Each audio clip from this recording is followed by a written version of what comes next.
This is one of the most entertaining AI research papers I've seen in a while. Imagine a virtual human that knows how to perform athletic movements perfectly, but doesn't know when to use them.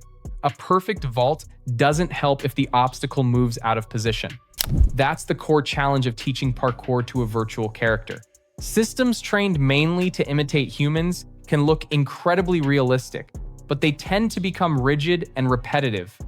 Goal-driven systems can adapt to new situations, but often lose the natural way humans move.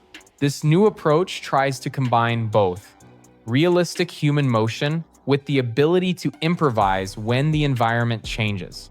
And here's the part that sounds almost impossible. The entire system was trained from just 19 internet videos, totaling around 30 seconds of parkour footage. That's an incredibly small amount of data for a task like this. Earlier methods struggled badly. Some characters barely looked coordinated. Others found ways to technically complete the level without actually performing the intended movements. And even the better approaches still had trouble adapting. So the obvious question is, can this new method finally solve it? And the answer is surprisingly impressive. The virtual athlete starts moving naturally, reacts to the obstacles around it, and composes different skills to navigate the environment. It isn't simply replaying a memorized sequence, it is actually adapting its movements to reach the destination. But is that just one carefully designed level? Let's make the challenge harder. Give it longer obstacle courses and see whether the behavior holds up. The character continues making progress, recovers from mistakes, and eventually completes increasingly difficult environments. Then we can push it even further by testing multiple levels and completely new obstacle arrangements that it hasn't seen before. And once again, it manages to adapt. So how did the researchers achieve this with so little training data? The key idea is to train the same virtual athlete in two different environments at the same time. In the first one, the system learns directly from human parkour footage. This teaches it how people actually move and produces natural-looking motion. But there's an obvious limitation. If the training data only contains a handful of movements, the character can't simply invent every possible action from those examples. That's where the second environment comes in. Instead of copying humans, the character is asked to solve new obstacle courses and reach specific destinations. The controller learns from both environments simultaneously. Both sides provide information about the character's body, the surrounding obstacles, and the target it is trying to reach. This gives the system both a sense of how humans move and what movement is actually useful in the current situation. And now, we get to the most interesting part of the method.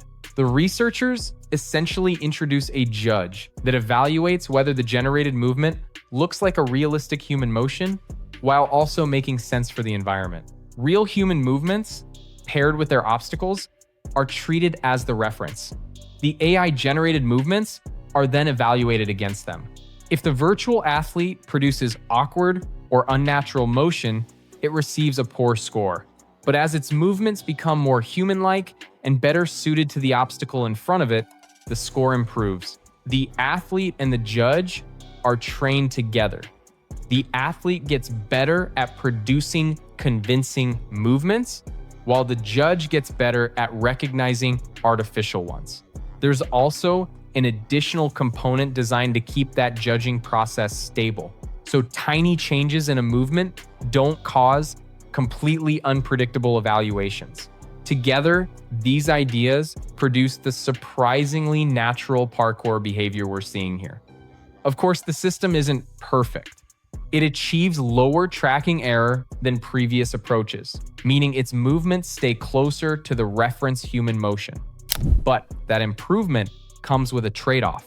The overall success rate can drop slightly. Longer obstacle courses are still difficult, with success reaching only around 40% in those harder scenarios. The system can also produce unnatural recovery movements when something goes wrong.